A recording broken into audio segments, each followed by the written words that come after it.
DNA मित्रों, अब हम डोनाल्ड ट्रंप के खिलाफ पुतिन, जिनपिंग और खामनेई के वेनेजुएला ट्रायंगल का विश्लेषण करने वाले हैं।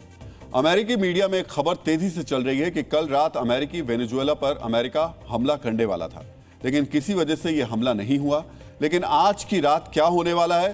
क्या आज की रात वेनेजुएला पर भारी है? क्योंकि ट्रंप के मन और अगले कदम का कुछ पता नहीं होता। सबसे पहले आपको यह जानना चाहिए कि वेनेजुएला पर अमेरिकी हमले की आशंका वाली खबर आई कहां से। एक अमेरिकी अखबार मियामी हेराल्ड ने 31 अक्टूबर 2025 को एक रिपोर्ट प्रकाशित की, जिसमें अमेरिकी अधिकारियों के हवाले से लिखा है कि ट्रंप प्रशासन ने वेनेजुएला के सैन्य ठिकानों पर सटीक हमला करने का फैसला किया है। ऐसे में सवाल उठता है, क्या ट्रंप कुछ बहुत बड़ा प्लान कर रहे हैं? क्या ट्रंप अपनी पहली सीधी इंटरनेशनल फाइट शुरू करने वाले हैं?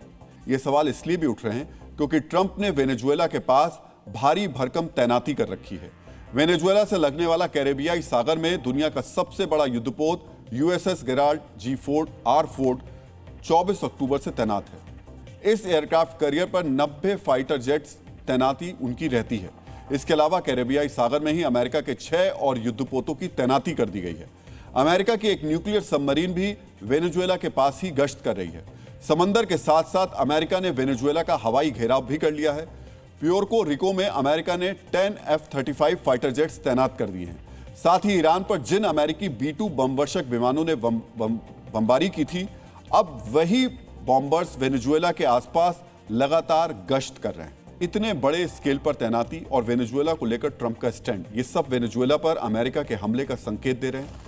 लेकिन अगर ट्रंप ने वेनेजुएला पर हमला बोला तो तय मानिए ये लड़ाई काफी बड़ी हो जाएगी, क्योंकि एक तरफ जहां ट्रंप ने वेनेजुएला की घेराबंदी की है, तो वहीं दूसरी तरफ वेनेजुएला ने भी ट्रंप के खिलाफ एक ट्रायंगल बना दिया है, जिसमें अमेरिका के 3 सबसे बड़े प्रतिद्वंदी शामिल हैं। ट्रंप से लोहा लेने के लिए वेनेजुएला के राष्ट्रपति निकोलस मादुरो ने रूस, चीन और ईरान से सैन्य मदद मांगी। मादुरो ने रूस के राष्ट्रपति व्लादिमीर पुतिन को एक खत लिखा, जिसमें उन्होंने वेनेजुएला के एयर डिफेंस को मजबूत करने में मदद मांगी। इसके अलावा मादुरो ने अपने एयरफोर्स में इस्तेमाल हो रहे सुखोई 30 फाइटर जेट्स को अपग्रेड करने की भी मांग की है। अमेरिकी हमले की आशंका को देखते हुए मादुरो ने पुतिन से अपनी खतरनाक मिसाइल्स मांगी हैं। चीन को लिखे लेटर में मादुरो ने जिनपिंग से सर्विलांस और एयर डिफेंस को मजबूत करने में सपोर्ट मांगा है। मादुरो ने जिनपिंग से रडार्स की भी डिमांड की है और ईरान से मादुरो ने जीपीएस जैमर्स और सुसाइड ड्रोन्स मांगे हैं। बताया जा रहा है कि ट्रंप के खिलाफ वेनेजुएला ट्रायंगल एक्टिव भी हो गया है। रूस का एक सीक्रेट कार्गो विमान वेनेजुएला में लैंड कर गया है। बताया जा रहा है कि 4 दिन पहले रूसी IL-76 कार्गो प्लेन वेनेजुएला की राजधानी कैराकास पहुंच गया।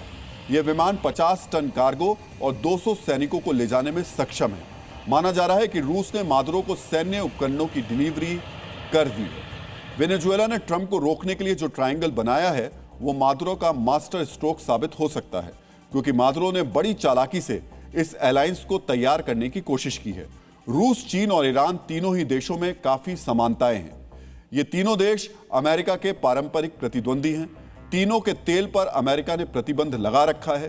तीनों ही देश अमेरिका के प्रभुत्व को कम करने के लिए डॉलर पर स्ट्राइक कर रहे हैं। तीनों ही देशों का अमेरिका के मित्र देशों से टकराव है। रूस का यूक्रेन से, ईरान का इजराइल से और चीन का ताइवान से। माना जा रहा है कि ट्रंप ने अपने खिलाफ बने इस ट्रायंगल की वजह से ही हमले को कल टाल दिया, लेकिन आशंका है कि आज की रात ट्रंप का सब्र जवाब देने वाला है और वो अटैक का ऑर्डर दे सकते हैं। यहां सवाल यह भी उठता है कि आखिर अमेरिका को वेनेजुएला से इतनी दिक्कत क्यों है? ट्रंप वेनेजुएला पर हमला करना क्यों चाहते हैं? ट्रंप कई बार वेनेजुएला पर अमेरिका में ड्रग्स की तस्करी का आरोप लगा चुके हैं। बीते करीब 1 महीने में अमेरिकी नौसेना ने वेनेजुएला से अमेरिका आ रहे ड्रग तस्करों के 14 बोट्स पर स्ट्राइक की, जिसमें 61 लोगों की मौत हो गई। लेकिन एक सत्य और तथ्य ये भी है कि अमेरिका में पहुंचने वाले ड्रग्स की तस्करी वेनेजुएला से ज्यादा मैक्सिको और कोलंबिया से होती है। ऐसे में ट्रंप वेनेजुएला पर ही हमलावर क्यों है? तो इसे समझने के लिए आपको ट्रंप और मादुरो की जो अदावत है, उसके चैप्टर को समझना होगा। दरअसल ट्रंप मादुरो को वेनेजुएला का तानाशाह बुलाते हैं। मादुरो ने हर उस देश से करीबी बनाई जिनके संबंध अमेरिका से खराब हैं। यही वजह है कि जब अमेरिकी हमले की आशंका हुई तो मादुरो ने सबसे पहले रूस, चीन और ईरान से ही मदद मांगी। लेकिन आपको यहां यह भी समझना होगा कि अगर ट्रंप ने वेनेजुएला पर हमला कर दिया और इसके जवाब में मादुरो का बनाया गया पुतिन, जिनपिंग और खामनेई का यह ट्रायंगल एक्टिव हो गया, तो यह युद्ध तीसरे विश्व युद्ध में बदल सकता है। यानी युद्ध रोकने का दावा करने वाले ट्रंप खुद तीसरे विश्व युद्ध की वजह बन जाएंगे। त्र्यंबकं यजामहे सुगंधिं पुष्टिवर्धनम्। धर्म क्या है? वो जो हम धारण करते हैं, या वो जिसे हर हाल में निभाना ही पड़ता है? क्या धर्म सिर्फ एक चॉइस है, या कोई इनविजिबल सिस्टम जो हमारे हर कर्म का हिसाब रखता है? क्या धर्म सिर्फ ग्रंथों में लिखा है, या धर्म हमारे आसपास घटित होते हर पल में छुपा है?